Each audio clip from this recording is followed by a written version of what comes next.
How to find downloaded videos on YouTube. Hello everyone, I am Bishaka and welcome to our channel. Now let's get right into the tutorial.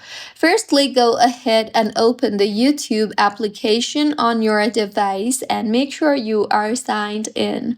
Now, tap on the U option on the bottom right of your screen, and here you will see the option for downloads. Simply tap on the downloads option you see there, and in this particular interface, you will be able to view all the videos that you have downloaded on your YouTube application. They are available offline, but only for a certain period if you don't have a YouTube Premium account.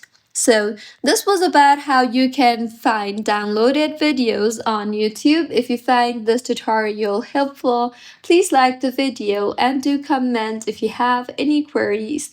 Also, do subscribe to our channel for more helpful tutorials like this.